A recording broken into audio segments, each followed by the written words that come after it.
of it. Yeah, a big round of applause for him.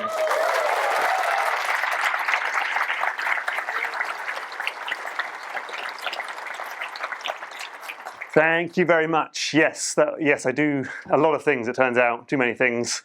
There was that jack of all trades, master of none, I guess is probably it.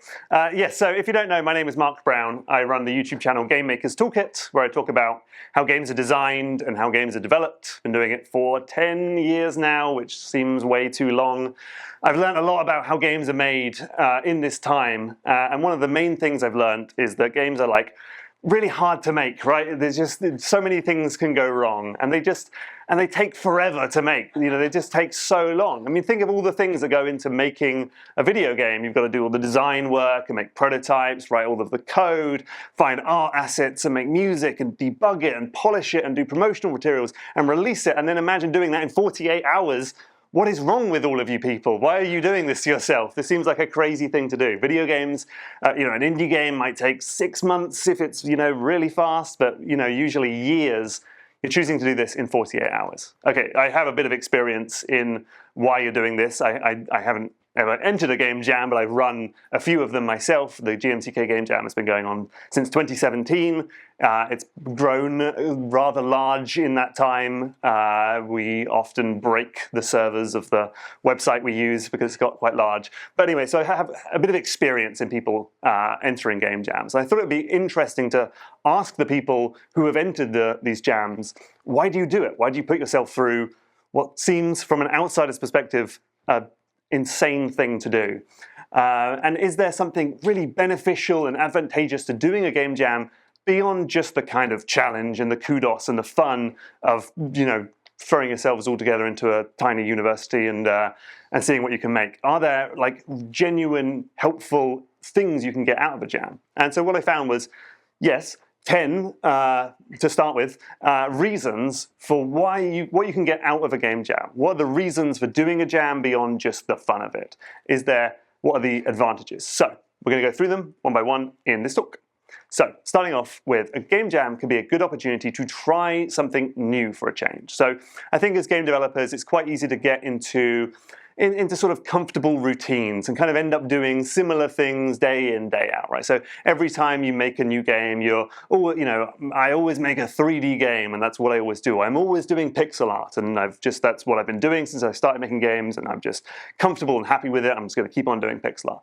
Maybe you always end up doing the same game genre. No matter what you do, it ends up being a racing game somehow. Or you're using the same technology. You've just been using Unity, and you're happy with that, but you never had a chance to try anything else out. Or you find yourself in the same role on your team. You're like, I am the musician, I do music, that's my role, that's my identity in life. I am music man. And never had a chance to try being a coder or a designer or anything else. But a game jam is a great opportunity to try something new, simply because the low stakes environment and the short time commitment of, you're not like starting a whole new project with some crazy new art style or some new unheard of technology, but you've just like got, you know, a weekend to just see how does this go? Does this work for me? If it does, great. You've got this new string to your bow that you can try in future games you're making. If it doesn't work, never mind. You don't even have to tell anyone. Just be our little secret that you just could not use that technology or whatever. As a good example of this would be the developers behind Slay the Spire. So they made this great game. Then they decided to not use Unity for their next project for reasons we won't go into, because the Unity people are here, and that's awkward. So they were like, okay, we want to try a new game engine just for fun, you know, why not? So they wanted to see if Godot would work. And instead of just like starting their new game in Godot and just hoping for the best, and then like, you know, 6 months later, like, oh, we should have stuck with Unity, this is a disaster. What they did is they did an internal game jam. They gave themselves 3 weeks to make a game, this sort of like Slay the Spire, a card-based game, to just see what it's like to use Godot to make a game from beginning to end. You know, what problems are we going to run into? How is it different to Unity? How is our workflow going to have to change? They were able to find all of these, you know, things out and figure out the problems within just 3 weeks, which is much better than finding those problems out 2 years into development or whatever. And I guess it worked because they're doing Slay the Spire 2 in Godot. So it was very helpful for them to kind of focus their attention down to just doing it in a game jam mentality. Number two is, so a game jam is a good opportunity to learn a new skill. So if you are going to try something different, that's obviously going to involve some amount of learning, and learning is like really tedious and boring at times. It's like overwhelming sometimes to think about learning some new thing. If you are learning a new game engine, you've got to learn maybe a whole new programming language, or learn all these different components and all the read all of the documentation. It just seems like so much work. It's just like better to just give up sometimes and say, I'm never going to actually figure this out. But game jams are a great way of doing this, because a great way of learning something, because I find the most important thing when it comes to learning something new is to just get over that initial hump of just like, this thing seems scary and I don't understand anything about it, to I've started it and I'm starting to understand what are the key things I need to learn going forward. So with game jams, you really can only focus on the most important knowledge. You're not trying to understand the entirety of this new game engine or this new art style or whatever. It's just like, I need to learn enough to get a game on, working and released. And so it forces you to like just focus on those sorts of things. It avoids procrastination. I know from learning Unity, and you're supposed to be learning the most basic stuff, and then you're like, ooh, particle systems, that sounds fun. Let me waste time doing that. There's no time to waste doing that in a game jam, because you've got to focus on learning the stuff that's going to help you get your game over the line. You also kind of learn what you need to learn, which is, by that I mean, okay, so if you're going to learn some complicated new thing for a 48-hour jam, the game is probably going to suck, but you've learned from that failure, boy, next time I need to focus on this, this, and this to understand what I need to do. So it kind of supercharges the learning process. An example of that is this guy called Asif Siddiqui. He works for Double Fine over in San Francisco. They are, makers of Psychonauts. He was making a documentary about the studio. Double Fine has an internal game jam called Amnesia Fortnight, where every year they take off 2 weeks to just make game jam games. And he put himself forward and said, I want to make a game. I reckon I could do this. He's never made a game before, but had some good ideas. And so he had to really learn, really fast. He had to learn how to use Unreal Engine. He had to learn how to work with a team of people and collaborate and communicate. He had to learn about level design and prototyping and scope and all these sorts of important things. But it was like, it totally worked out. His game jam game was called The Gods Must Be Watching. It got turned into a level in Psychonauts 2, and then he got hired by Double Fine to be a level designer going forward on their projects. And so much of that can come down to the fact that he had to go through that trial by fire of learning stuff in a really short period of time. So that's another huge advantage for game jams. Another reason for doing game jams is you get to just practice doing game development. So you don't have to do something brand new and you've never done before. You can try something that you're comfortable with and you're happy with, but just learn how to do it better and better. So that's don't know why Sonic's there. So there's this sure. There's this story, I don't know how true it is, but it's a good story about this class that had a ceramics class making pottery. And they split the class into two groups. One group would be graded on the quality of their whatever final pot that they submitted at the end of the year, whereas the other group would be graded on just how many pots they could produce. Now, the sort of intuitive thing to think of would be that the team that could focus on making just one really good pot, they could put all of their time and effort and energy into making this amazing pot, would make the best pot. But as the story goes, again, probably completely made up, it's a good story, the team that could just make a quantity of pots ended up actually producing the better stuff, because they were going through that iterative process. Every time they made a new pot, they would learn new techniques for the next time. They would see all the ways they failed. They would improve, and constantly going through that sort of process of getting better. I think as game devs, we often find ourselves in that sort of one true pot mentality of just I've got to make this game the best thing ever. I'm just going to spend years of my life working on it, and it just blow out the scope, and it just gets way too much game. And we could probably do a lot better if we allowed ourselves to make more shorter games. And so this is the amazing thing about game jams, is that you can constantly be going through that whole iteration cycle of learning each bit of how a game gets made, throw it away and try it again next week. This is the itch.io's jam page, and there's just constantly jams happening, as well as real life jams like this and other ones. Another cool thing about this is that you're getting feedback from real people. This is one of the games submitted to my jam, and this is a person giving feedback and giving thoughtful, response to the game. We find with the GMTK game jam that every game gets at least a rating. Most games get one comment, but a lot of games get more than that. And these are real people playing the game, and other designers, and there's a whole nice community aspect to it. So it's a great way to get feedback on that thing you've made.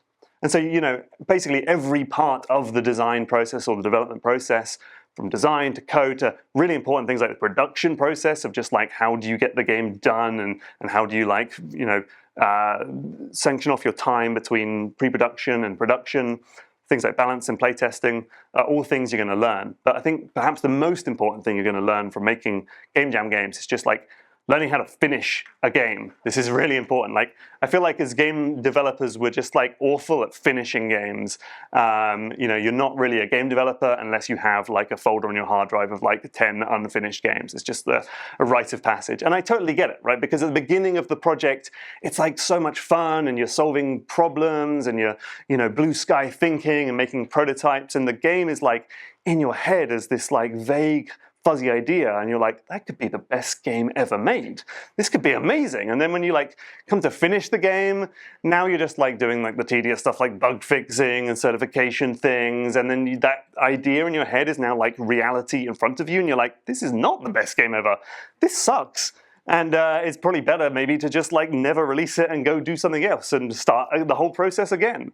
But finishing games is so important because it's how we get paid to make the next one. It's how you get feedback from real people. You get feedback as you're working on your game through playtesting or from friends and family, but this is feedback from people who paid money for your game, and they're going to tell you exactly what they think, and that's going to be way more valuable than any other feedback you're getting.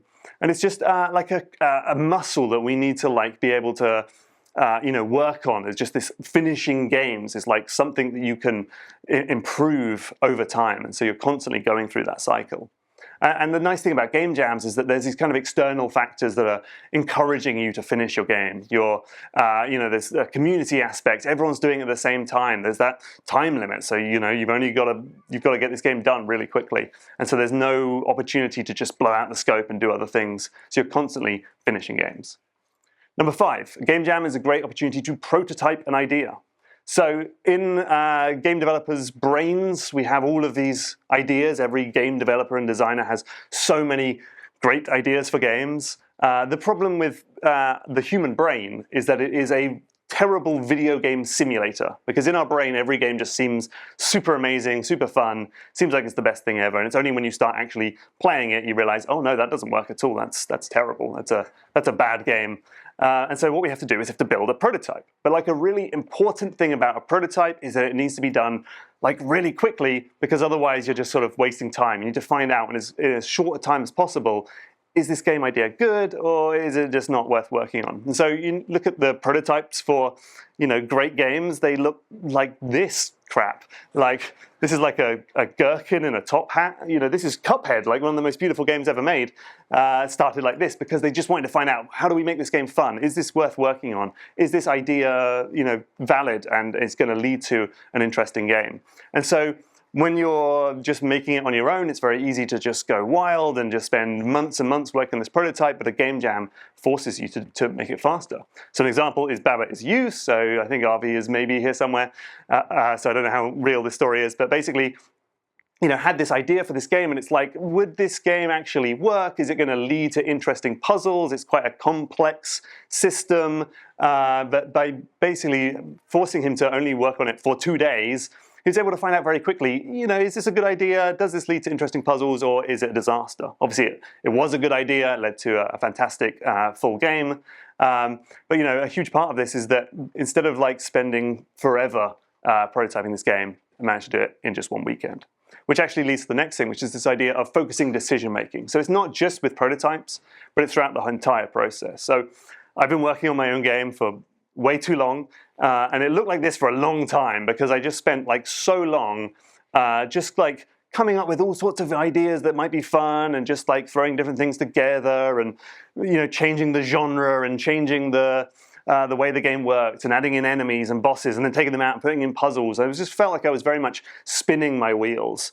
And the best piece of advice I got was from a professional game developer who said, basically, take on a game jam mindset to force yourself to work on this game under a very strict time condition. Because I'm making this game, and it's being funded by my YouTube channel. I don't have deadlines or anyone breathing down my neck, so I've got infinite time to work on the game. And the assumption is, well, it's going to be infinitely good then. But no, turns out no, that's a bad thing. Deadlines are good, and they force you to think of to make decisions and commit to things. And so I made this demo in just like 30 days, and it had like just a handful of levels, and I still went a bit mad and made more than I was supposed to. But it did, like, during this time, most of the ideas for what the game would end up being came out of this, because I had to force myself to make decisions quickly. I had to stop spinning my wheels, and I had to really dedicate myself to figuring out, what is this game all about?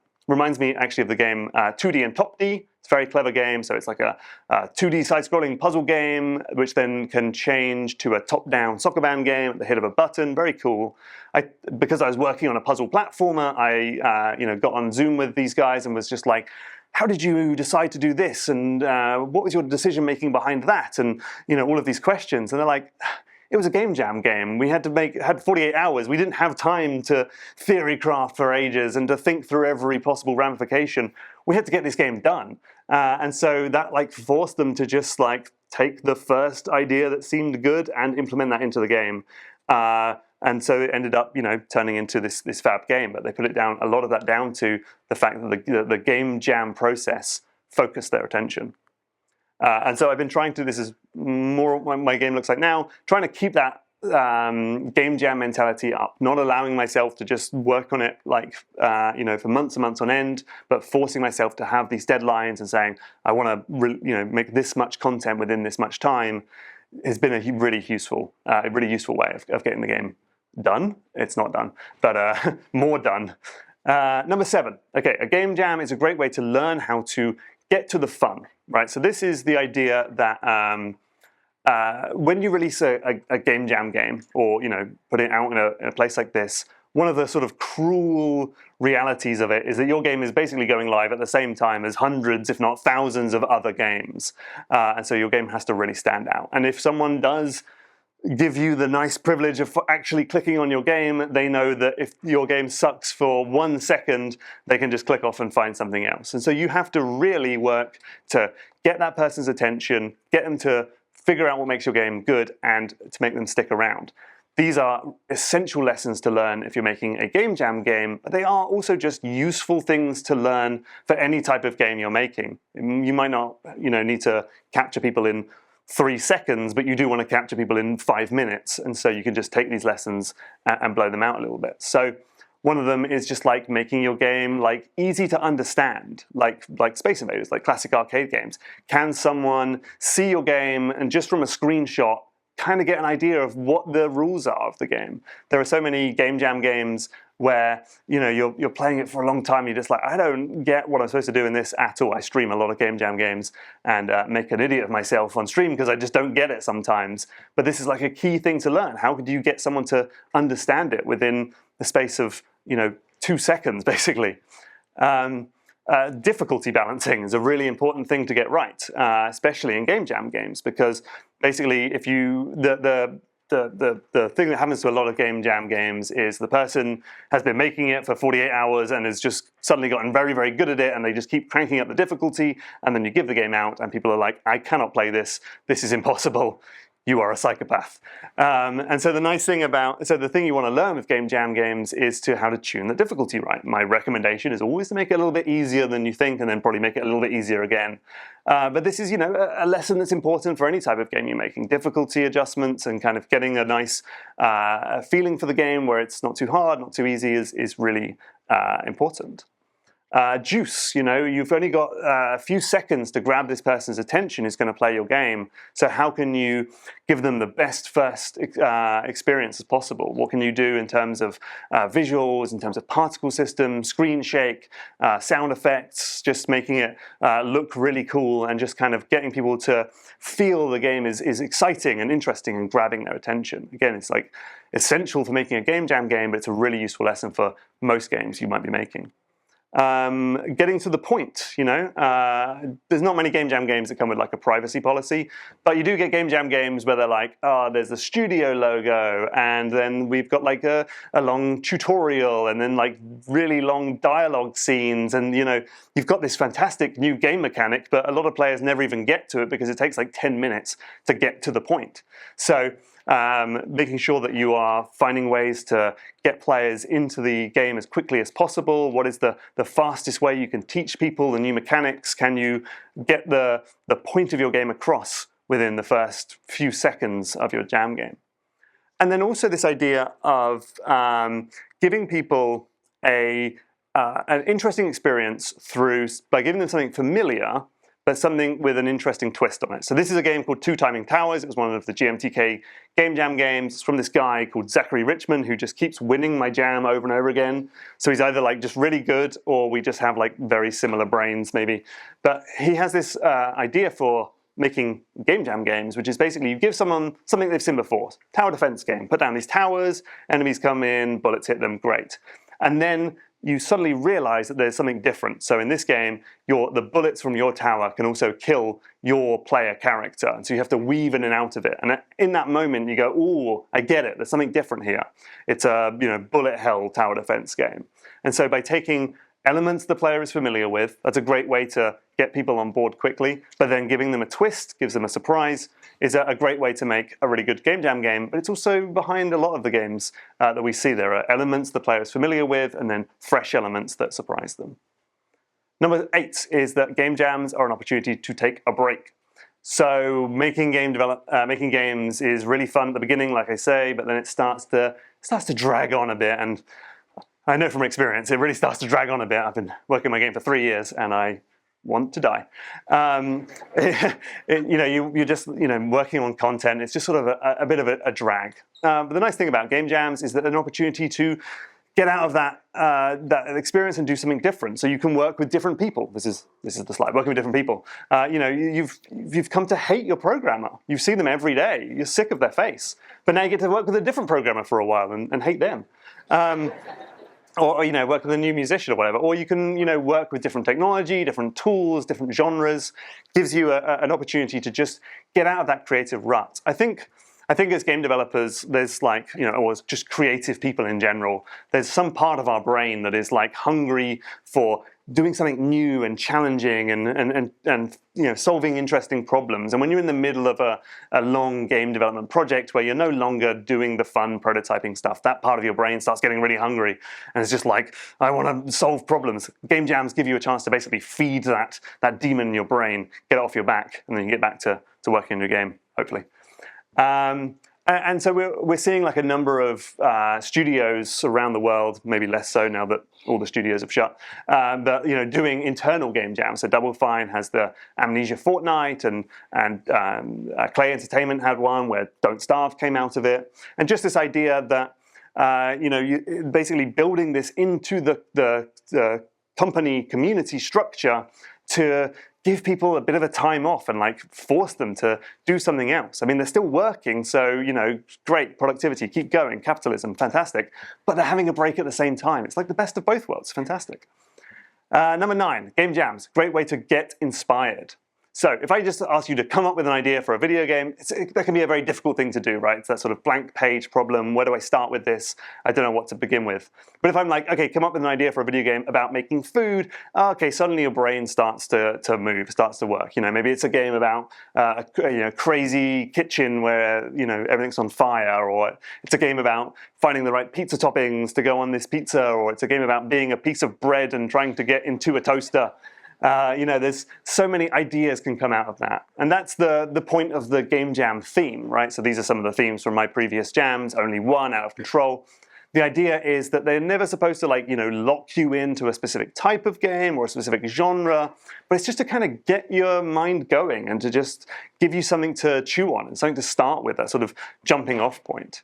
And the thing I find, endlessly fascinating about this is, part of my job as running my jam is I have to come up with the themes, and something I always make sure I do is try and think in my head of several game ideas that the theme might lead to make sure that it's, going to be viable and lead to interesting stuff.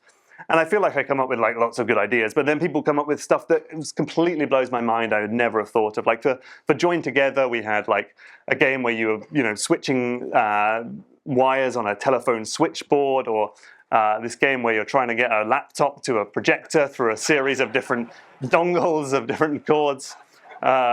This game where it's like a girl who licks an icy pipe with her tongue, and then her tongue just keeps getting longer and longer, and you have to go around mazes. I mean, it's just crazy stuff. So it's just an amazing way to kind of get your creative juices flowing. And if you feel like you've been stuck in your dev work and you're not sure where to go to a game jam like you are now, and hopefully get inspired. And number 10 is that a game jam is a great way to build a portfolio. So a while back I made a video about how do you become a game designer? How do you get a job at studios? Again, when studios existed and had employees. This video doesn't make sense anymore. But in the good old days, so I talked to loads of employers, and again, they don't exist. And I talked to loads of educators, all these sorts of things. They said, how do you get a job? And lots of different advice. But the main thing they gave me was make a portfolio. Make something where you can show people, here is stuff I've made. And what better way to make a portfolio of different genres and different game types and different game lengths and styles than making game jam games. Now, I wouldn't recommend just having game jam games. Fill it in with some, real stuff. But at the same time, it's a great way to add a huge variety of games that you can make and really show a potential employer that you can work well under pressure. Game jams are obviously under time constraints, and that you can come up with games in all sorts of different genres. And just think, you take all these different game jams, go to each one, enter it, and then you've made another thing for your portfolio, come back a few weeks later and make another thing. And within the space of a short period of time, you can build yourself a pretty nice collection of games. And again, like Iterative, they're just happening constantly. It's just people just don't sleep. They're just making game jam games. So as a recap, game jams, a great opportunity to try something new, to learn a new skill, practice game development, to learn how to finish games, very important, prototype an idea, focus decision-making down so you're not just spinning your wheels, to get to the fun bit, to take a break, to get inspired, and to build a portfolio. But there is a kind of a secret 11th reason, which is that you might make the next hit game with a game jam. You never know, because I've talked about a few of them in this talk, but I want to just share a few more. So obviously Baba Is You is from Nordic Game Jam, fantastic. But Titan Souls was started, it was a Ludum Dare game, I think. Yes, they had the theme of you only have one, which I inadvertently stole years later with only one. Whoops. And so you only have one arrow and the enemies only have one hit point. It was a great game jam game. They turned it into a fully fledged game. The studio is still around. They just released a few years ago Death's Door. So making this one game jam game led to an entire studio that's still going strong today. Snake Pass came from an internal game jam at a studio in the UK called Sumo Digital. They didn't know what to do, so they, for their next games, they just split the studio up into small groups and said, make different things. One guy had a snake, just obsessed with snakes. It's let's make a snake game. It turned out really good. I really like this game. Superhot. Superhot is this amazing game. It's now become this whole franchise. There are VR games. It started as part of the 7-day FPS. So they made this, game in 7 days. Might have just been might have been rubbish, or it might have just been a throwaway idea, but it turned out to be this thing that has kept this company going for many years. Keep Talking and Nobody Explodes is a global game jam game. This one I'm very proud of. So this game was in the very first GMTK game jam game called the Roller Dome, and it's this guy on a rollerblade shooting at people. It wasn't that great. It got pretty bad ratings. I didn't show it in my video or whatever, but the guy really liked this game, so he then remade it in 3D in Unity, started getting tweets from, or DMs from publishers and Devolver Digital and stuff, and then Roll7, the people who made Ollie Ollie World, are like, come make this game at our studio, and it turned into Rollerdrome, which was a BAFTA-winning indie game, and I take full credit for this game existing. Obviously, I made this game, let's say, but no, but it's just an amazing example of how fantastic games can come out of Game Jam.